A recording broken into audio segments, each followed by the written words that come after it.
신명기 4장 32절로 43절. 내가 있기 전 하나님이 사람을 세상에 창조하신 날부터 지금까지 지나간 날을 상고하여 보라. 하늘 이 끝에서 저 끝까지 이런 큰 일이 있었느냐? 이런 일을 들은 적이 있었느냐? 어떤 국민이 불 가운데서 말씀하시는 하나님의 음성을 너처럼 듣고 생존하였느냐? 어떤 신이 와서 시험과 이적과 기사와 전쟁과 강한 손과 편팔과 크게 두려운 일로 한 민족을 다른 민족에게서 인도하여 낸 일이 있느냐? 이는 다 너희 하나님 여호와께서 애굽에서 너희를 위하여 너희의 목전에서 행하신 일이라. 이것을 내게 나타내심은 여호와는 하나님이시요 그 외에는 다른 신이 없음을 내게 알게 하려 하심이니라. 여호와께서 너를 교훈하시려고 하늘에서부터 그의 음성을 내게 듣게 하시며 땅에서는 그의 큰 불을 내게 보이시고 내가 불 가운데서 나오는 그의 말씀을 듣게 하셨느니라. 여호와께서 내 조상들을 사랑하신 고로 그 후손인 너를 택하시고 큰 권능으로 친히 인도하여 애굽에서 나오게 하시며 너보다 강대한 여러 민족을 내 앞에서 쫓아내고 너를 그들의 땅으로 인도하여 들여서 그것을 내게 기업으로 주려 하심이 오늘과 같으니라. 그런즉 너는 오늘 위로 하늘에 나 아래로 땅에 오직 여호와는 하나님이시요 다른 신이 없는 줄을 알아 명심하고 오늘 내가 네게 명령하는 여호와의 규례와 명령을 지키라. 너와 네 후손이 복을 받아 내 하나님 여호와께서 내게 주시는 땅에서 한없이 오래 살리라. 그때 모세가 요단 이쪽 해 돋는 쪽에서 세 성읍을 구별하였으니 이는 과거에 원한이 없이 부지 중에 살인한 자가 그것으로 도피하게 하기 위함이며 그중 한 성읍으로 도피한 자가 그의 생명을 보존하게 하기 위함이라. 하나는 광야 평원에 있는 베셀이라 르우벤 지파를 위한 것이요 하나는 길르앗 나못이라 갓 지파를 위한 것이요 하나는 바산 골란이라 므낫세 지파를 위한 것이었더라.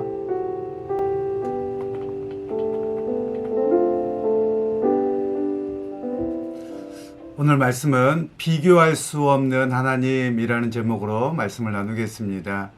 오늘 본문의 말씀에서는 이제 하나님이 누구신가에 대한 이야기를 이스라엘 백성들에게 가르칩니다. 그러면서 그들에게 세상 역사 가운데서 어떤 신이 민족을 구원한 일이 있으며 또 어떤 누가 세상의 창조부터 지금까지의 역사를 다 통달하며 아는 자가 있느냐 이렇게 질문함으로 시작합니다. 그러면서 우리로 하여금 하나님에 대한 바른 이해가 있을 때 우상숭배와 왜곡된 신앙으로 빠지지 않을 수 있음을 우리에게 말씀을 하고 있습니다. 32절에서 34절 말씀에 이렇게 말씀하고 있는데요. 내가 있기 전 세상을 창조하시고 지금까지 역사가 진행되고 있는 것을 깊이 생각해보라 이렇게 말씀하고 있습니다. 오늘날 우리가 역사를 많이 배우기는 합니다. 그런데 역사는 기록되어진 것과 또 유물의 발견을 통해서만 역사를 추정할 뿐입니다. 그리고 기록된 역사라고 할지라도 우리가 역사를 좀 배우면 사관이라는 것이 있습니다. 역사를 어떤 관점에서 바라보느냐, 즉 승자의 관점에서 바라보느냐, 패자의 관점에서 바라보느냐, 또는 기득권의 왕족들과 귀족들 중심에서 바라볼 것이냐, 아니면 백성들의 측면에서 바라볼 것이냐 이런 이야기로 우리가 사관의 이야기를 합니다. 예를 들자면 이렇게 볼 수 있는 것이지요. 우리나라의 과거에 동학혁명이 있었지요. 그런데 왕과 귀족의 입장에서 볼 때는 동학은 반란이었지요. 그런데 국민들의 입장에서 보면 국민들의 신의와 뜻을 저버리고 자기 배만 채우는 이들에 대한 항거였던 것이죠. 그래서 이렇게 사관이라고 하는 것은 어떤 입장에서 바라보느냐에 따라서 달라지고요. 또 기록도 달라집니다. 왜냐하면 역사라고 하는 것은 자기 유익한 것만을 먼저 기록하는 것이 일반적이거든요. 예를 들면 우리나라의 그 수많은 역사 속에서도 보면 사실 고구려 이전의 역사를 잘 모릅니다. 고구려 역사도 많이 우리가 모릅니다. 왜냐하면 우리가 가지고 있는 자료가 한계가 있거든요. 그런 면에서 좀 우리에게 여러 가지 생각들을 좀 하게 하기도 합니다. 또한 우리나라에 대해서 이런 이야기를 하기도 합니다. 조금 역사를 더 이야기하자면 우리나라의 최초의 통일 국가가 언제였느냐라고 이야기를 할 때 우리는 학교에서 통일 신라로 배웁니다. 그런데 이제 대학 이상을 가고 학회에서 이야기를 하면 오히려 고려라고 봐야 되지 않느냐 이런 이야기가 있습니다. 왜 그런가 하면 우리가 잘 모르는 그 역사가 있는데요. 발해라고 하는 역사입니다. 우리가 예전에 사극에서도 나왔던 대조영이라고 하는 그런 드라마가 있었죠. 대조영을 통해서 고구려 유민들과 세워진 나라가 발해라고 하는 역사인데 백두산 천지에서 이 화산이 폭발함으로 순간적으로 그 나라가 없어져 버렸어요. 그래서 그 역사를 잘 모릅니다. 또한 우리가 우리의 땅이 아닙니다. 그 지역이 중국이죠. 그러다 보니까 우리가 가지고 있는 역사적 자료와 한계가 있습니다. 그래서 우리가 좀 더 잘 알지 못합니다. 왜 그러냐면 신라가 통일을 했지만 백제 지역과 한강 이북 지역까지는 신라가 통일을 했습니다. 그리고 실질적인 지배를 했습니다. 그런데 그 위쪽 지역에 대한 실효적인 지배를 전혀 하지 못했거든요.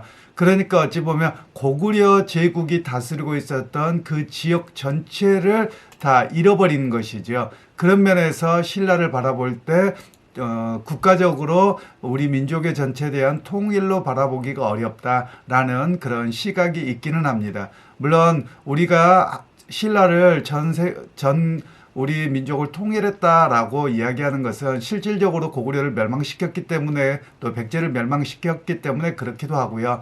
그리고 그들이 승자의 입장에서 기록한 역사이기 때문에 그러합니다. 그리고 그 외에도 역사에 대한 이해가 우리가 자료가 부족하고 또 객관적인 증거를 확보하기가 어려운 측면이 있습니다. 제가 약간 다른 세상의 역사를 이야기했습니다만 성경과 관련된 역사들 속에서도 숱한 그런 이야기가 많이 있습니다. 예를 들면 이제 오늘 성경에서 말씀하고 있는 것이 이런 내용입니다. 그러면서 너희가 역사에 대한 바른 이해를 가지라는 겁니다. 세상 창조를 본 사람이 있느냐는 것이죠. 그리고 어느 민족이나 어느 국가가 싸울 때 신의 이름으로 싸웠습니다. 그리고 신의 가치를 붙들고 살아왔고요.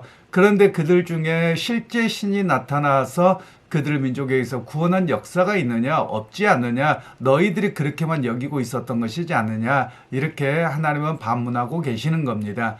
그러면서 오늘 우리에게 말씀하고 있는 것은 역사 속에서 직접 나타나셔서 백성들을 구원하신 참신은 오직 여호와 하나님밖에 없다라는 것을 우리에게 말씀하고 있습니다.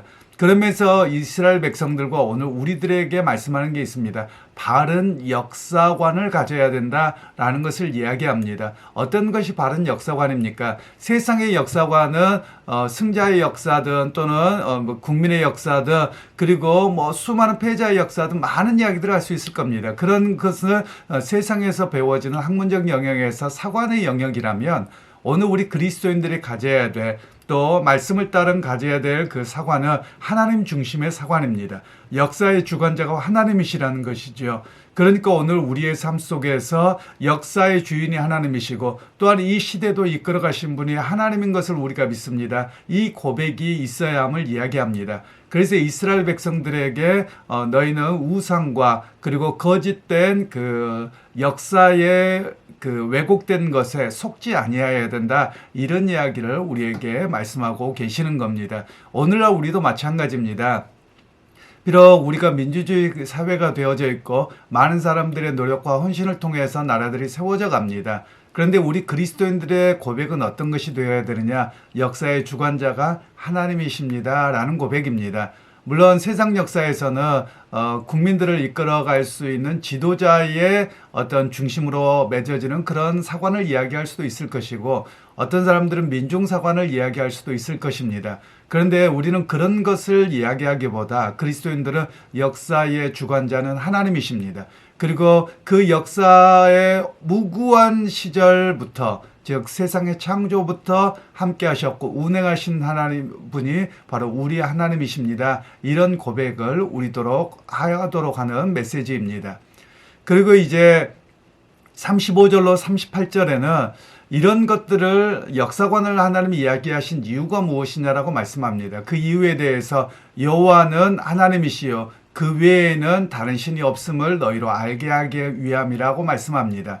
즉 세상에 수많은 신들에 대한 이야기를 한다 할지라도 만들어진 것이 아니라 사람들의 상상력을 통해서 만들어진 것일 뿐이다 라는 것을 분명하게 말씀합니다.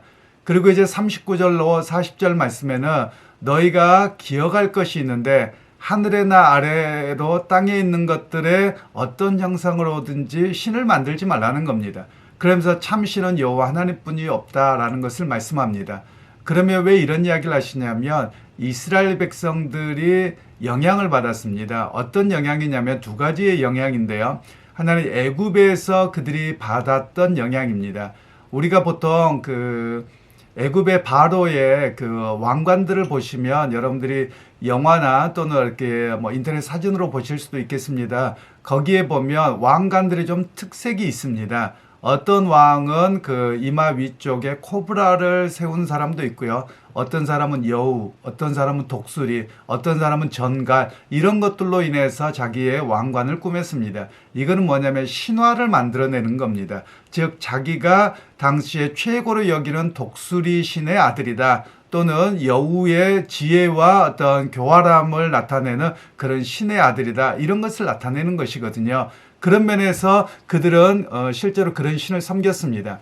그래서 성경에 보면 하나님께서 10가지 재앙을 이 애굽에서 내리십니다. 그 10가지 재앙이 단순하게 자연재해가 아니라 자연재해를 통해서 애굽의 백성들과 이스라엘 백성들의 신관을 바꿔주는 것입니다. 왜냐하면 대표적으로 개구리에 대한 것이 그러는데요. 그리고 나일강에서 피가 흐르게 된 것이 그렇습니다. 왜냐하면 나일강과 이런 것은 모든 것 생명의 근원이었고요. 개구리는 다산의 신이었습니다. 그러니까 그들이 믿고 섬기는 그 신이 정말 신이 아니라 그것은 하등의 자연적인 물건일 뿐이시고 하나님이 만드신 것에 불과하다 이런 이야기를 하고 계시는 겁니다. 그리고 나중에 이스라엘 백성들이 출애굽기 32장에 한 가지 범죄를 합니다. 모세가 시내산에 율법을 받으러 갔을 때 그때 그들이 애굽에서 경험했던 그 황소신, 황소는 농경의 신이거든요. 그러니까 황소를 만들어 내놓고 이것이 너희를 인도한 하나님이다 이렇게 섬겨버립니다. 그래서 그들이 왜곡된 신앙이거든요. 그런 모든 왜곡된 신앙을 바르게 하기 위해서 하나님께서 이런 메시지를 우리에게 주고 계시다라는 것을 말씀하고 있는 겁니다. 사실 우리 가운데도 많이 왜곡된 신앙에서 좀 벗어나야 됨을 성경은 우리에게 말씀하고 있습니다. 이제 그리고 39절에서 40절 말씀에는 이스라엘 백성들로 하여금 앞에 말씀드린 것처럼 참 하나님이 누군지 알게 하기를 원하셨고요. 그리고 더 나아가서 이렇게 너에게 알리는 이유가 무엇이냐? 너와 너의 후손이 복을 받고 여호와께서 주시는 땅에서 오래 살기를 바람이었다라고 말씀하십니다. 이 말씀은 어떤 의미냐면요. 말씀을 따라 사는 삶이 하나님의 백성입니다. 그리고 그것이 복입니다. 하나님을 알고 살아가는 것이 인생의 참 복이거든요. 그리고 믿음으로 사는 삶이 하나님 나라로 사는 것입니다. 그러니까 이스라엘 백성들에게는 땅과 믿음에 대한 이야기가 오늘 우리에게 눈에 보이는 실질적인 땅에 대한 이야기가 아니라 하나님 나라의 백성으로 사는 것입니다. 즉 우리가 보통 국가를 이야기할 때 이런 이야기를 합니다. 국가에는 세 가지의 요소가 필요하다고 합니다. 하나는 주권이 필요하고요. 그리고 국민이 필요하고 영토가 필요하다고 이야기를 합니다. 그런 측면에서 이스라엘 백성들에게 그들이 주권은 하나님께 있습니다. 그래서 하나님의 인도함을 받는 백성이 되어지는 것이고요. 그리고 이스라엘 백성들이 하나님의 백성으로 국민이 되는 겁니다.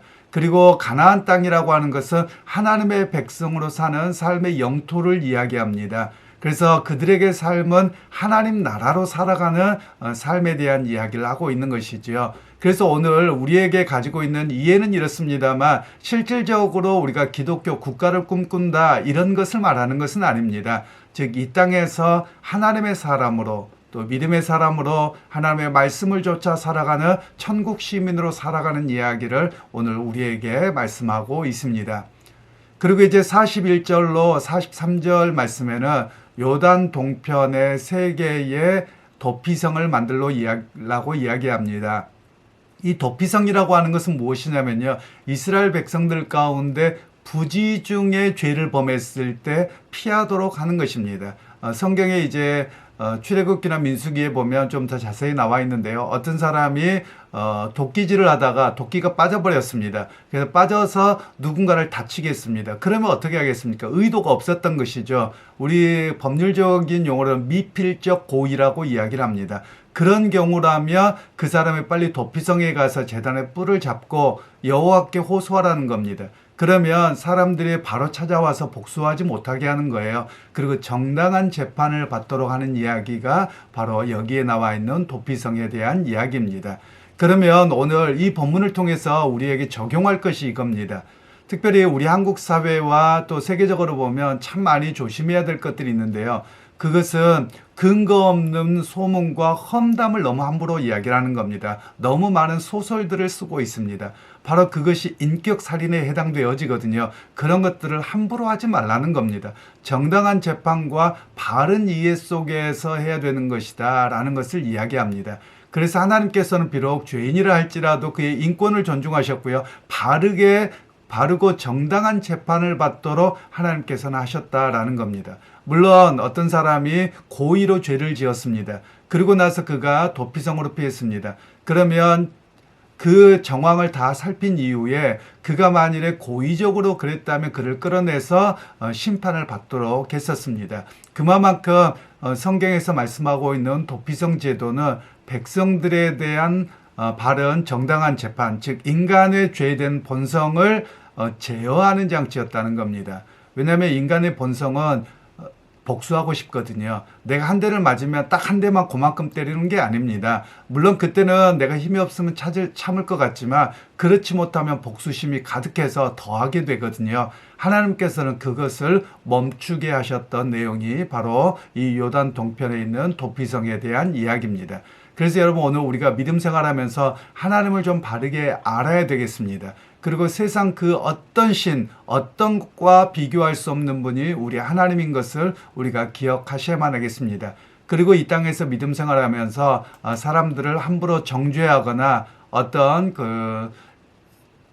험담함으로 인해서 인격 살인이 이루어지지 않도록 혹시라도 내가 그렇게 살아가고 있지 않는지 우리 자신을 점검하실 수 있기를 소원하고요. 또 우리 그리스도인들이 해야 될 일이 있습니다. 여러분의 입술이 복된 입술이 되길 원합니다. 그리고 다른 사람들을 축복하는 그런 여러분의 입술과 삶이 되시기를 주님의 이름으로 축원합니다.